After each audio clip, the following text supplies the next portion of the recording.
Good morning, Morning. everyone. Can folks see my slides? Yep, we sure can. Okay, I see a few nods. That's great. My name is Shannon Altman. I'm the Associate Dean and Professor at the School of Mhm. Information Sciences at Wayne State University in Detroit, Michigan. Um, I'm also on the Publications Committee for ASIS, and we were asked to do a short workshop about reviewer practices for the annual meetings. So that's what we'll cover here. Um, Thank you all for joining us, whatever your time zone may be, and hopefully we can all learn a little bit and have a nice discussion. So today we'll introduce the leaders of the workshop, the folks who helped put this together, talk through some of the goals we're reviewing for the annual meeting. We will turn off my video just in case my internet connection is unstable. Um, we'll talk about the reviewer form and then leave plenty of time for questions and answers. And I want to note that the workshop will be recorded. Um, just letting everyone know that.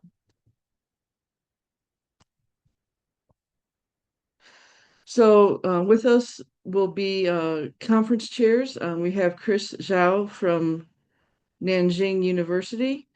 The vice chair is Annie Chen from the University of Washington. I don't believe she's with us this morning. And then to lead the workshop is myself, Dilhani Musa Singh from the University of Colombo, and Katrina Fenlon from the University of Maryland.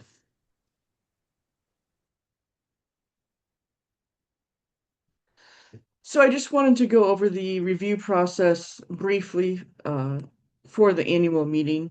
And annual meeting will be abbreviated AM throughout the slides just for space considerations. Uh, as you all probably know, the annual meeting will be in Bangkok, and the call for papers is up, along with a list of important dates and deadlines. This includes deadlines for submitting manuscripts and other types of proposals, reviewer deadlines, and those sorts of things. Once all the submissions are in, the reviews are assigned to different people by ASIS staff in the conference tool, um, based on research areas that individuals select, and we'll talk about that in a minute. Each reviewer gets assigned a certain number of manuscripts or proposals to review. And after the reviews are completed, the track chair and vice chair discuss scores and feedback to make the final decisions about acceptance. Most accepted submissions do undergo a final check when the final draft is submitted. So that's a broad overview of the process for the review.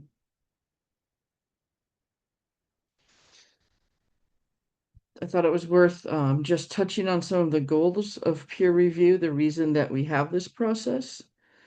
First, the goal is ultimately to strengthen the science and the knowledge of our discipline, right? Um, the thought is that by working together and combining our intellect and our knowledge of different specific sub areas, we can make the knowledge production, the overall science, even stronger. Sort of a checks and balances um, of the scientific enterprise. And in particular, this will make the content of the ASIS annual meeting stronger, um, more robust, and more relevant and interesting to attendees. Um, I also want to note that, particularly in our discipline, peer review should be collegial and constructive.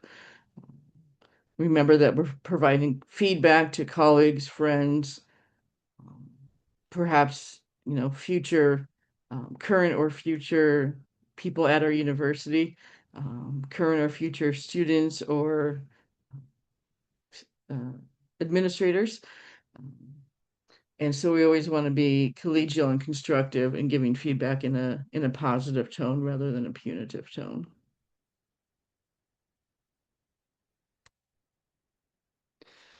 So go to sign up as a reviewer for a meeting, you will be able to select areas of expertise for yourself. These are areas in which you feel you could evaluate proposals. And we encourage folks to be both thoughtful and selective when choosing your areas of expertise. And what I mean is, none of us are experts across library and information science. None of us know everything about the field. We all have our special areas of focus, right? So we need to be specific and clear about what our areas of focus are, and only select the areas where we are most confident that we could review new work. Those areas of expertise that we select when we sign up as reviewers will become the basis for assigning reviews of submitted proposals. Once those proposals are assigned to different reviewers, I encourage folks to go look at the abstracts that have been assigned to you. And it's better to look at them sooner rather than later so that you can assess whether you can fairly and appropriately analyze and critique them. If you have been assigned a proposal that lies outside your area of expertise, you want to decline as soon as possible so it can be reassigned. Um, Waiting till the last minute to decline to review something can create challenges on the back end. And I always encourage folks to think about this from the author's perspective. If you submit a proposal, you want somebody who is knowledgeable and confident in that area to review your proposal and provide constructive feedback.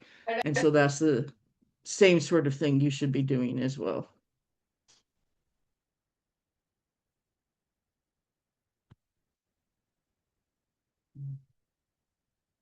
Here we'll talk about the use of artificial intelligence in reviewing. And the use of artificial intelligence for review and evaluation is not permitted for the annual meeting proposals. We do not want to submit anybody's work to generative AI applications or analysis tools. And we ask that you do not enter the content of submissions in any publicly available large language models. This is really to protect the intellectual property of other people, and because we do not have permission to utilize other people's work in this way. AI may be used to polish the language of the review, but not to write the substance of the review itself.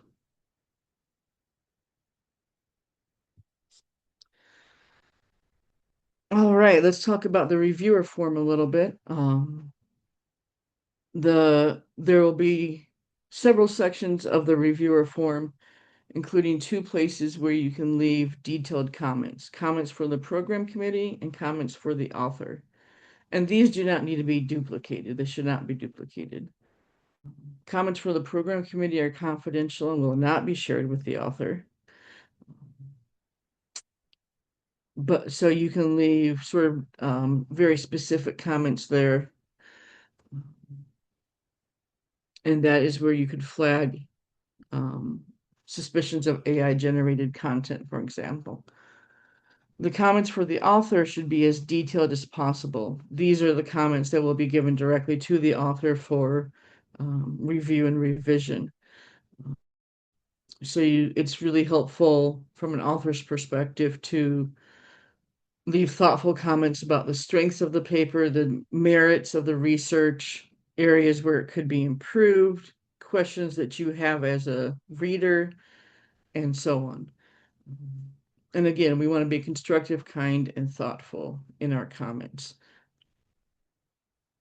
I'm sure many of us have received comments that are less than kind over the years, and that is generally not conducive to good research or to a good collegial feeling, right? Um, yeah, even if you feel like the paper is subpar, not up to ASIS standards, there are constructive ways to discuss that and to suggest improvements for the authors. So here are the review criteria for papers and posters for the annual meeting. I'm not going to read through all of these questions. I don't expect you necessarily to read through all of them. Um, it's just to show you sort of the overview of what you'll be looking for and what you'll be considering on the review form.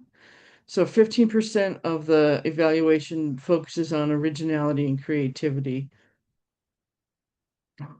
If the submission contains new important information that can justify its inclusion in the annual meeting.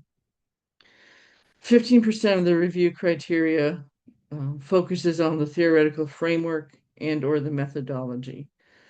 And this is just asking if the submission has a strong theoretical basis, if it's drawing from the relevant theories for that field, and if the method is appropriate and used well, if it is innovative, and those sorts of things.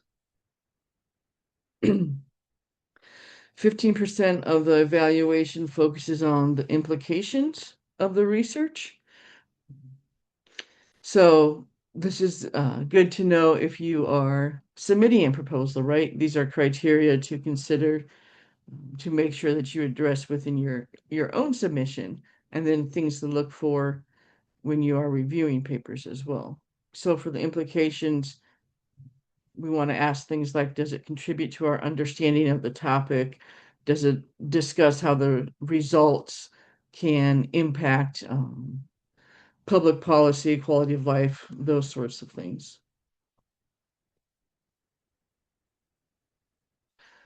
Additional review criteria include the clarity of submission. Is it well written and understandable?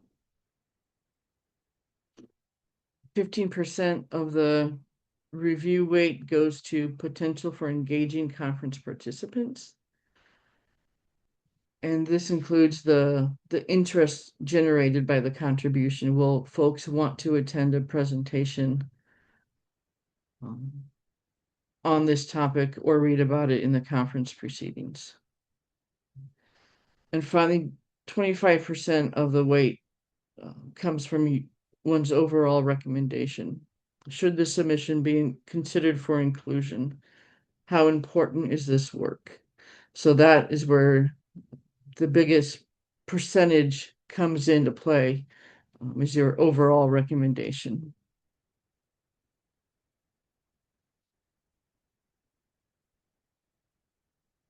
For panels and alternative events, the review criteria are slightly different. 20% focuses on the quality of submission, including what the submission content includes. So things like exploring cutting edge research and design, um, analysis of emerging or controversial issues.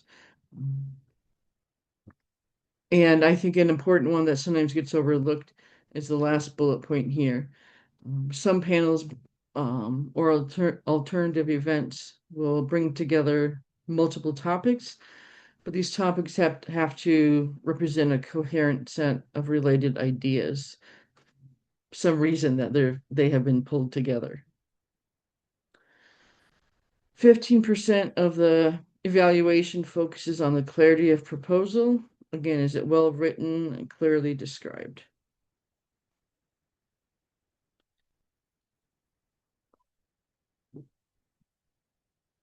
Additional criteria for panels and alternative events includes engagement, 25%.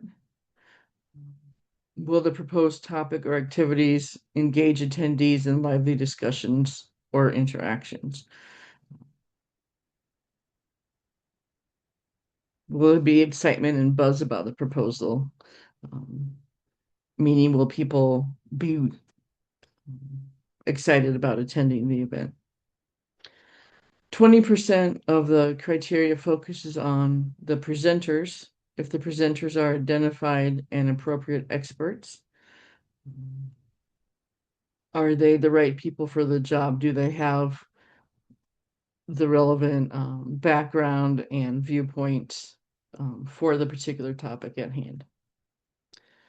And then 20% of the review criteria comes from implications for research, practice, and or society. And again, what are the implications of this panel or alternative event? How does it contribute to a body of knowledge? Or how can the results be utilized? And I do want to note that these review criteria, both for the papers and the panels, are available on the ASIS website for the annual meeting.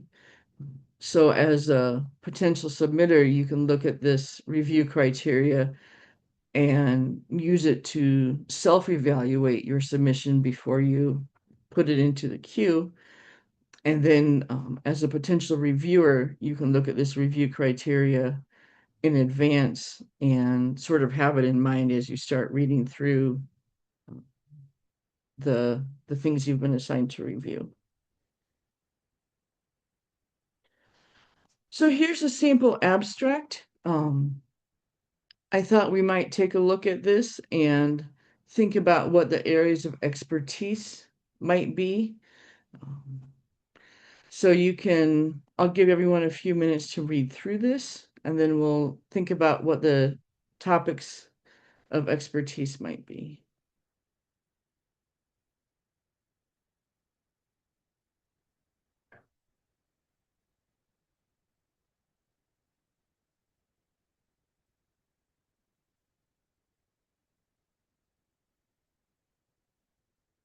So as I read this, I see some keywords such as access to information, reproductive health, public access to information. I see the word libraries a few times. I see mis and disinformation. I see politicized topics and access to health information. So if I was comfortable with those sorts of topics, I would say, yes, I can review this. If those topics didn't feel familiar and comfortable to me, if those topics seemed like a stretch for my areas of knowledge, I might decline to review this. Again, we want folks who are knowledgeable in a particular area to be the reviewers. And it's also helpful, again, to look at the assigned submissions pretty early in the process so that if they don't fit your areas of expertise, you can decline them. And I can tell you, I've reviewed for ASIS several years, and I have declined to review some things, often for methodological reasons. If they employ complex statistics or data visualizations, those are not methods that I am overly familiar with. So I would not be the best reviewer to assess how those methods are used. Sometimes I've declined to review a submission if the subject area falls outside my expertise. But I would say the assignment of reviews to different individuals is remarkably effective, and I've only declined to review a few times. Most of the time, what comes to me to review is right up my alley and something that I find interesting. And again, that's because I've thoughtfully selected which areas are in my expertise. So with that, we come to the part of the workshop where we open it for questions and additional comments. I want to note we can't discuss past reviews you may have gotten or past comments you may have gotten. But if you have questions about the overall review process, questions about anything I've talked about, we're more than happy to open it up. And I know we have some folks here um, who helped put together these slides. So if I've missed something, please feel free to chime in.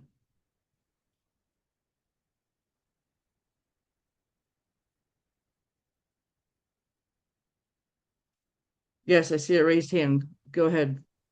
Hi, Shannon. Thanks for taking us through this. My understanding is that the review process is a blind one, but I think from the presentation, the slide on panel and alternate events, Mhm. presenters, the identification and suitability of the presenters on that topic is one of the um, criteria that we're using to evaluate. Mhm. So is it that that particular panels and alternative events are not blind, correct? That is correct. Paper submissions are blind, and alternative events are not blinded. Okay, In thank part you. to judge the suitability of the folks. Thanks. Yep. I can answer Bella's question, which is sort of an internal administrative one, which is probably you'll be assigned a new one. It will depend on whether or not all the submissions are assigned out at that point. We things get done in tiers, so papers and panels are done first, and then posters are done. The deadline for that is later. So it may happen that if you decline a paper submission, we won't assign you something new right away, but when the posters come around, you'll get assigned something there. So or it may be that we need somebody else declines something and we need to reassign. So you might be reassigned something that was declined by somebody else. So it's really difficult to say. It's possible you won't get reassigned something until quite a bit later. The posters are about a month and a half later. Or it might be that you get reassigned something fairly quickly. It also depends a great deal on how quickly the people who are assigned other submissions decline themselves. As Shannon said, it is vitally important that you look at those assignments right away when they come in. And if you're unable to do a review, you let us know, because the last thing we want is to find ourselves 2 days before the review deadline with a lot of people declining reviews that they've been assigned months before. So please, please, please do look at your assignments right away and let us know if you can't review. Thank you, Lydia. Monica. Hi. This is more like one of those, I'm really not sure how good I am at this, but one of the things that Mm, I've always wondered is how thorough of a review mm, is expected, in terms of length. I mm, tend to take it as if it was one of my student submissions. I don't know if that is a good approach. And, if I am declining, tend to give more feedback, or if I'm mm, gonna assign a lower point range. I tend to give more feedback on how to improve, but I've always wondered, especially with the really good ones, that all I can say is like, "Yay, it's excellent." mm. Uh, how much? How much do you recommend writing, or is just saying this is great? Yeah, it's okay. Yeah, that's a great question. And it's one of those questions where there's no straightforward answer, right? I think a long review is really helpful. Again, if we think about it from the author's or the submitter's perspective, I would much prefer to get a detailed, thoughtful review, a paragraph or two, um, describing the strengths and merits of the paper, maybe describing, you use method A, but you could try method B, or, possible extensions for the topic. I agree with you. I often find when the submission is a little bit weaker, I find myself writing a little bit more to explain and contextualize my comments. Um, I would say like a few bullet points or one or two sentences is probably not a sufficient review. A little bit longer would be great. Chris, did you want to pop in with a comment on that? Yeah, yeah. Thank you. Thank you, Sharon, and thank you, Monica, for your question. I can share some of the experience before that when we make the final decision about those paper, and usually that each paper will have one, two to three reviewers. So that means sometimes in some cases that the review feedback is quite split. There are some kind of the feedback is quite positive, just have 1 to 2 sentences. It's a very good paper. I enjoy reading it. But sometimes we will have another very negative comments and give much more details about this paper. So yeah, so that's the case. So usually that we suggest to reviewer if this is a good paper, actually that you can point out the strength of this article, Mm, but we still suggest if you can write a few comments that it may help the paper to improve. And because when we make the final decision that we need to read the 2 to 3 comments, and then sometimes we even need to back to the article to have a very quick look at the paper to make the mm, decision. So that means I think that if you think it is an extremely good paper, I also suggest that you can give some of the details to see why you think it is good. And also there are some of the very minor issues that might be um, needed to help the paper mm. to enhance the quality of this article. Yeah, that's my response. Thank you, Chris. That was a really good point. I see some comments in the chat. How can we check plagiarism? And not kind of related to that is you mentioned not using AI in the reviews, but can reviewers use AI detection tools, or is it something ASIS can pre-screen?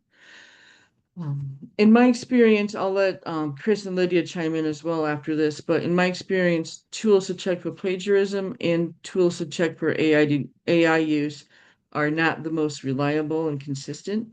Um, I think one of the problems with the AI detection tools is you're uploading somebody's content into an external tool, which is not appropriate in this case since it's somebody else's intellectual property. Um, in terms of checking plagiarism, I don't think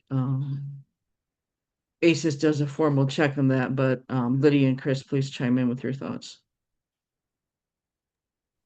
Yeah, we do not. We frankly don't have the capacity. We're talking about 500 or 600 submissions that come in all very much at the very last minute, and in order to get them turned around and out to reviewers, it would be without a very expensive tool, which we do not have the capacity to purchase, impossible to do that. And as Shannon says, we really don't want to be pushing this information out on the web in any way if we can avoid it. So we really don't do that.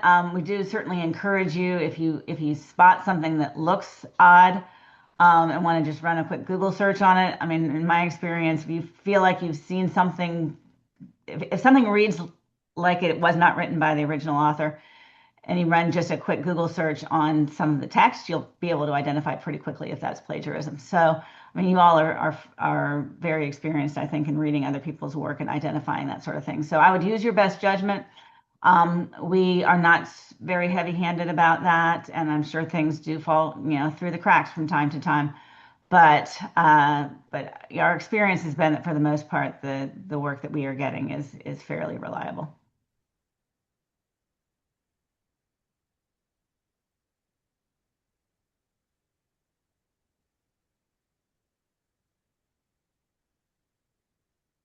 In the comments, someone said, I have access to Turnitin software through my organization. Can I use it for plagiarism check? I think we'd prefer you not do that. Again, that would be submitting someone else's work to a different platform. Um,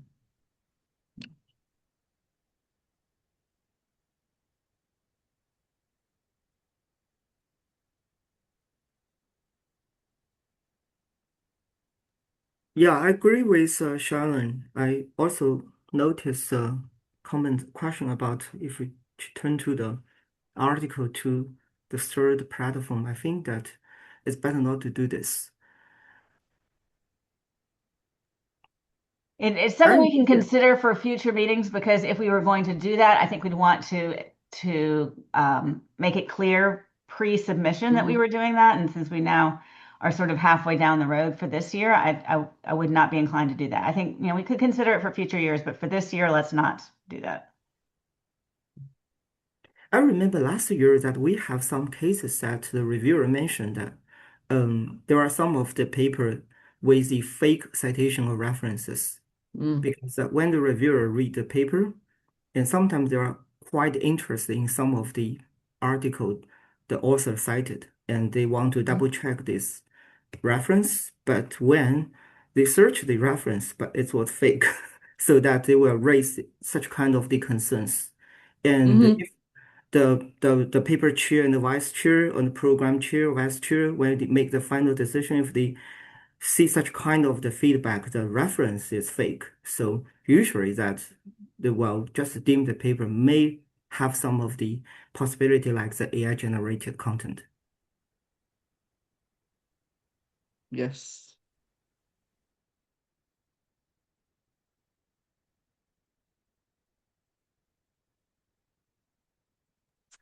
I think Sharon, I have a few things I just it just hit me, and Please. I can share with our audience. I think the first issue is about we recommend that reviewers take the moment to review the article's title and abstract as soon as possible when they're receiving the email. Usually that I remember last year we sent the email at middle or the no the end of the April. And sometimes if you feel the topic or the method or the direction is not suitable, please contact the ASIS in a timely manner. I think that because that we got some cases that when it's very approaching the deadline, some of the reviewer email us, sorry, I'm not the expert on this topic, and it will give great burden for the program committee to do the emergent review. Yeah, so that's one thing. And also, I noticed that you can also our reviewer can also check your spam folders during that period. As some of the reviewers last year reported that the review request ended up in the junk mail folders. So sometimes, yeah, it may have met such problems. So that was about the how to respond to the review in a timely manner. Also, another very important issue I want to highlight is that we recommend the reviewer provide constructive feedback tailored to the paper's format. Why to say that? Because we have the full paper and the short paper. I just mean paper, not poster. We have the full paper and the short paper. Uh, in the previous years, when I do the such kind of the review or as a program committee, we have encountered reviewers that who evaluate sometimes they evaluate short papers with the same standard as full paper. So I think which is somewhat unfair because that it's quite different. The short paper only 4 pages, and sometimes the reviewer gave a lot of the comments like that you need to have a thorough literature review, but it was for short paper. It only have 4 pages. It's not a review paper, so that they need to elaborate on the methods. Sometimes there are some of the preliminary data analysis, but not a literature review part. They have a very rough, a very long literature review. So when such, especially when such feedback is conveyed to authors, they also may question the validity of the review comments, and sometimes they also will write email to the program committee to just to raise their concern that it's unfair because we our paper is a short one, but not the full paper. So we don't have enough space to expand on this, on that, on such kind of these issues. So I think that our reviewer may um, keep an eye on the type of their review article. If there's a long paper, if the short paper for the ACEs, they have different requirements and some of the requirements for the different article review requirements. So that's very important.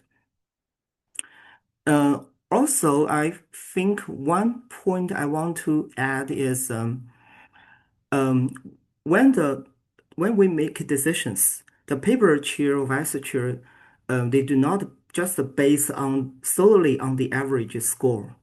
from the 2 to 3 reviewers. Instead, they will roughly consider reviews' feedback, their comments, including the confidential comments addressed to the program committee. Just now, Sharon mentioned that there was the confidential comments for the PCE member and the comments for the author. It's 2 box. Therefore, if the reviewer have comments, sometimes they feel are not suitable for directly sent to the authors, we recommend making full use of the confidential chat box because it's very important. Sometimes you can see your concern and some of the questions about this article, and it will help the program committee and the paper chair and the vice chair to make the final decision. Yeah, it's very important that you leverage such kind of this confidential chat box. I think that's something I just occurred to me. Sharon? Yeah, thank you so much for those comments. I appreciate that. I see a few more comments in the chat, so I'll address those. One person said, I've not seen something like this in the past, but it would be helpful if at some point sample reviews with submissions could be supplied to reviewers for calibration and example setting for review tone. That's a really interesting suggestion to maybe have some sample reviews available so folks can see what a constructive collegial tone looks like. I think that's something we could consider for the future. I think we actually have that. I have to go dig around, but I Okay. think we do have reviewer instructions that we send out sometime between sort of once we get all the reviewers settled in, more past the review acceptance deadline, and before we send out the reviewer assignments. So I will check on that and see, but we can certainly make that available.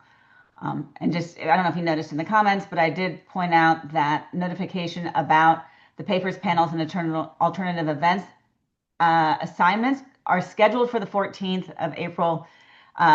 Things might happen. So sometime in that week, keep an eye out on your email. And then for posters, it's June 11th. And what we can do is we'll send out the assignments through ConfTool, but we can also send out an email directly through Outlook that says, hey, assignments have been made. Please check your spam filters just to make sure that you are aware of all of them. Thanks, Lydia. Another comment says, I once had a case where I was able to identify the author of a paper through numerous self-citations. I then left a comment for the ASIS team and declined the review. Was that correct?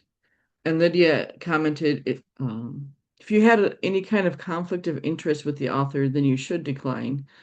But if not, then you could go ahead and review.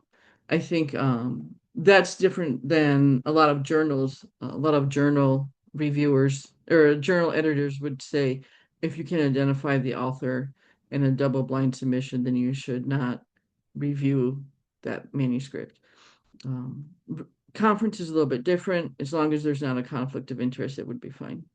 And my sense is that the next reviewer and the reviewer after that and the reviewer after that would probably be in the same situation. So short of the ASIS staff going back and editing that paper to remove that, which we have been known to do from time to time if we spot it as well. But again, as Shannon said, conference is a little less stringent than journals. But if you're concerned about it, email us directly as opposed to making a comment on the paper because we may not spot that as readily. But if it's sort of a flagrant, obvious thing, we can make tweaks to it. Yeah, Another question says, sorry. Yeah, go ahead. Yeah. My suggestion align with Lydia's comments that if you do not have any conflict of interest with that author, you should just go ahead. But you can, when you're rating this paper, you can have some of the such kind of the concern that to share in your rating. For example, that you can leave a comment on that paper, but I don't think that was the whole part of the evaluation. I think the most important thing is that you evaluate the quality of this paper, right? If the theory is strong, if the method is appropriate, if the analysis of finding is interesting. I think that was for the general evaluation of this article. But if you have the conflict of interest, I think you can send email to the ASIS to the program committee and will reassign a paper to you. just to retract this paper. Yeah. Thanks. Thanks. Another question says, do we have a specific research type preference? Based on my experience reviewing proceedings, most of the accepted papers are empirical. I'm not sure I would agree. I would say I've seen a lot of papers that are theoretical or methodologically based. Um, and I've seen papers, I have seen a number of empirical papers with qualitative data, quantitative data, mixed methods. Um, I think that's one of the really wonderful things about ASIS annual meeting, in fact, is that you see such a wide variety of types of research papers, types of focus, types of methods and theories. So I would say there's not a specific preference for research types. Yes, I think that because that there are more empirical papers sent to the ASIS, so that was the reason why you see that a lot of the paper there are empirical studies. But when we make the review, when we review the paper or make the final decisions, that we don't have any, for example, any prestigious to those of the preference for those of the empirical paper. Instead, actually, that we have some very good, I think, review paper every year for the Mm, ASIS. It's okay, especially for the long paper. If you yeah, that's one point I want to suggest. If you would like to write a review paper, I suggest you write it in a long form format. mm, Otherwise, I don't think that the 4 pages can have a very good review paper because that's even you talk about when you retrieve or when you search the article, it will mm, consist of 2 to 3 pages. So that for those of the review paper, I think it's okay. It's you need to have a long paper. But for some of this very interesting positioning paper or opinion paper, I think it's okay. We don't have any preference for say that we don't want opinion paper.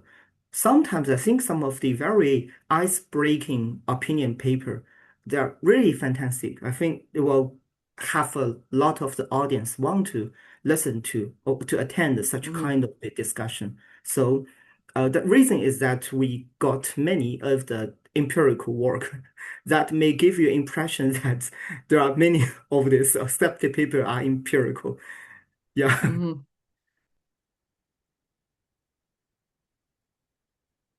And of course, if your expertise is in a particular type of methodology or focus, you're going to tend to see more papers along those lines. Um, Other comments, questions?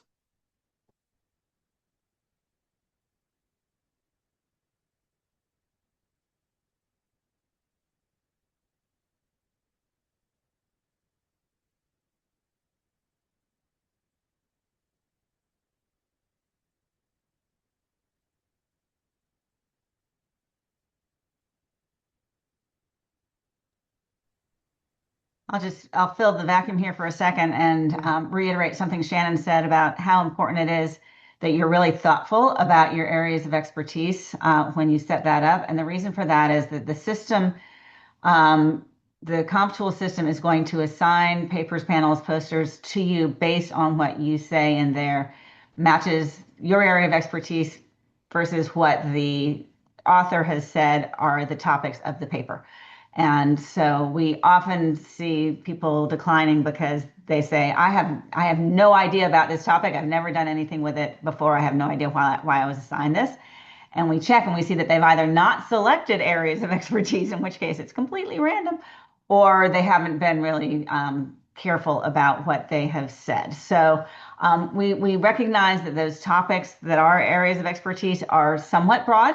So you might be expert in one aspect of the topic, whereas you're going to get assigned a paper that is not specific to that. So again, that goes back to we need you to be as timely as possible.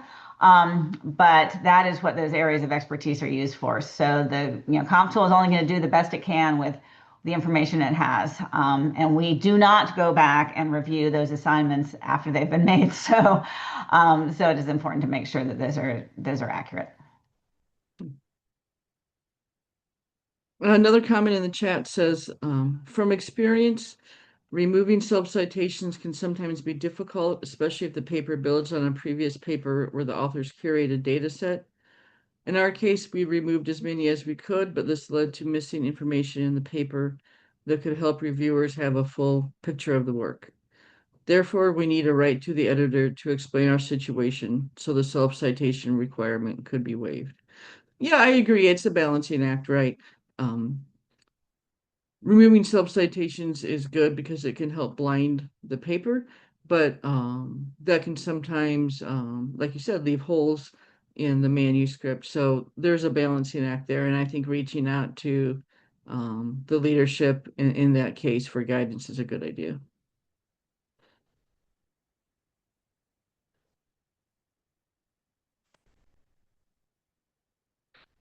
I'm glad so many folks have found this helpful. That's great.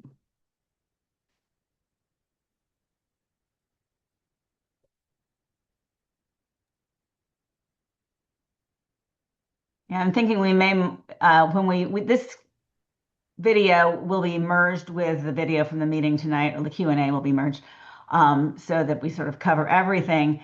But I think when we send this out to folks, we're going to say not only is this information useful for how to be a reviewer, but also how to write your submission in the first place, because this is what reviewers are going to be looking at. So we will definitely make sure that the authors know that this is the case as well. Yeah, I think it's can be strategic as an author to think about a reviewer's position. Um, you know, the reviewer criteria, as I said, are available on the conference website. So you can think about those reviewer criteria as you are crafting your paper or panel or poster. And you can think about what these are the criteria that the annual meeting have set our priorities. These are the criteria that reviewers will utilize as they consider your work. So these are the criteria that you should be sure to address. That's why we put it on the website. Transparency is good. Yes, Oliver. Shannon, I want to say the the rubric, both rubric are way better than previous ones. They are more meaningful, and I think this is a big improvement. I just want to say that it's very important for the reviewers. Wonderful. Thank you, Oliver. In the chat, I see a question. Do you have any idea of the number of proposals we can expect to review? Folks can correct me if I'm wrong, but I think you can specify how many reviews you would be willing to conduct. I think it's maybe up to 5. Does that sound right to other folks? That is correct, Shannon. Okay. So you're able to specify how many submissions you're willing to review.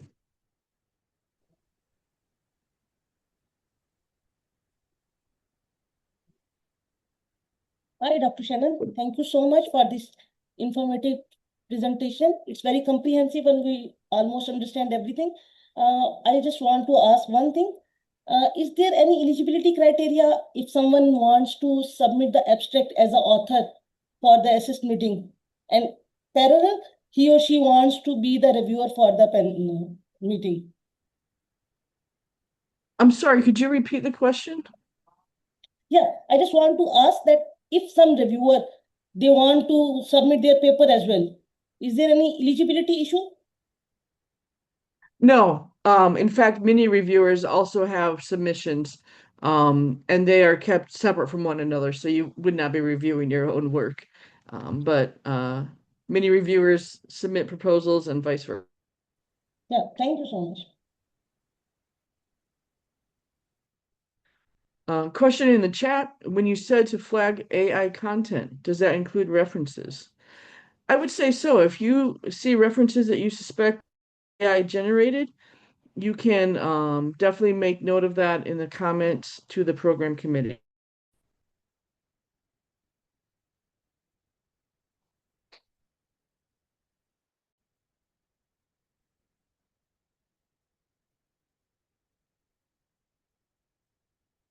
Other questions or comments?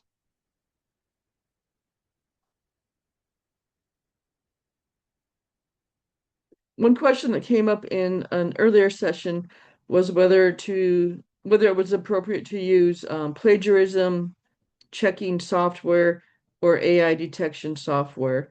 And in neither case would it be appropriate to use that software. Both types of tools have a high rate of error. And in both cases, you would be uploading someone else's intellectual property into a tool. And that's just something we shouldn't do.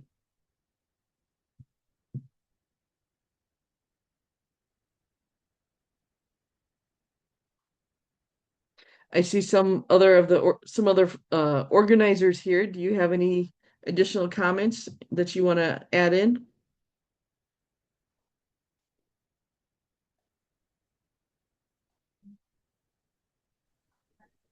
I was just trying to recall some of the other questions that came up at the morning session.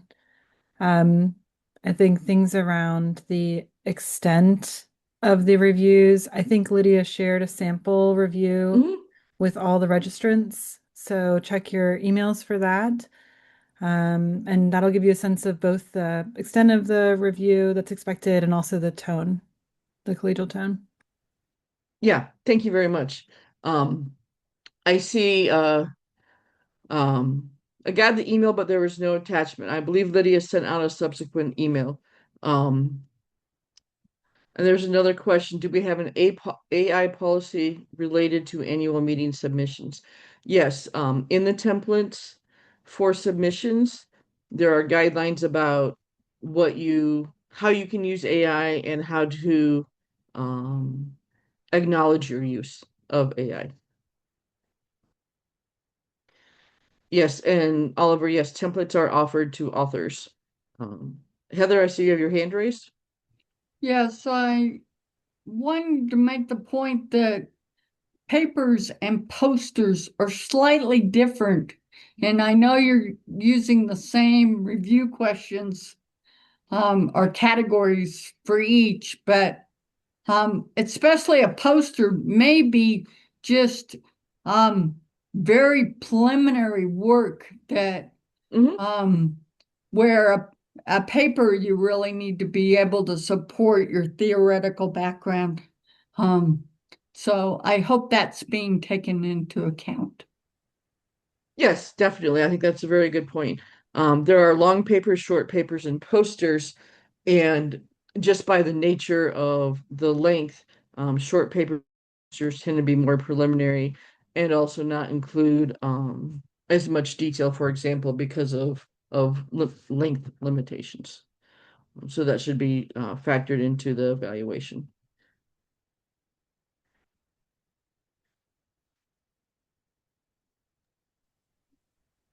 I'll also note that when these videos from this session and the morning session get merged, I think the plan is to keep the Q&A from both sessions in the final video, so you can always revisit that resource to see more questions. But another one that came up this morning had to do with how the review process is blinded. And so just to note that papers are treated with double-blind review, so both reviewers and authors are anonymous to each other, and panels and alternative events with single-blind review. So you'll see the author names and affiliations in the panel proposals.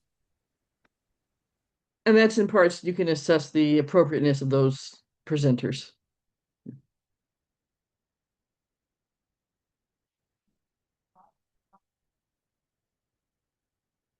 Other questions or comments?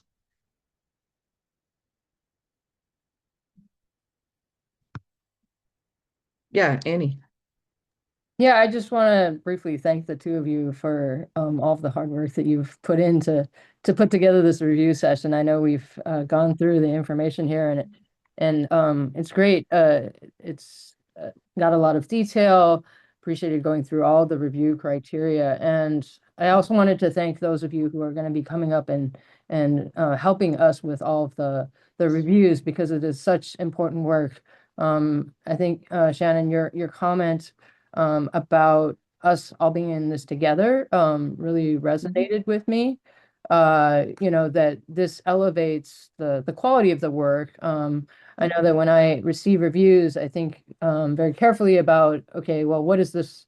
Because sometimes it's not quite clear exactly what's being said, but I try to read and understand the intent of what the reviewer is saying. And when reviewers have different perspectives, which can sometimes be the case, then that prompts even more thinking. And so, especially with the ASIS community being very diverse in terms of the backgrounds that we're all coming from, I think I really appreciate that process. And I'm looking forward to this year's reviews as well. So thanks for that. Yeah, I think From all of you. that's a great point. Thank you, Annie.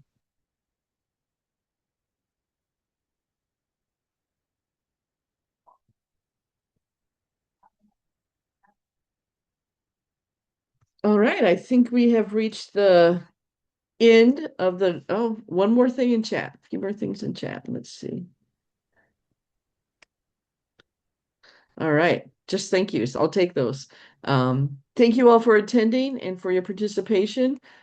This will be posted on the website.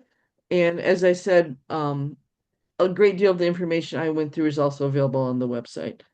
Here are some email addresses for any follow-up questions that you may have. Thank you for your participation.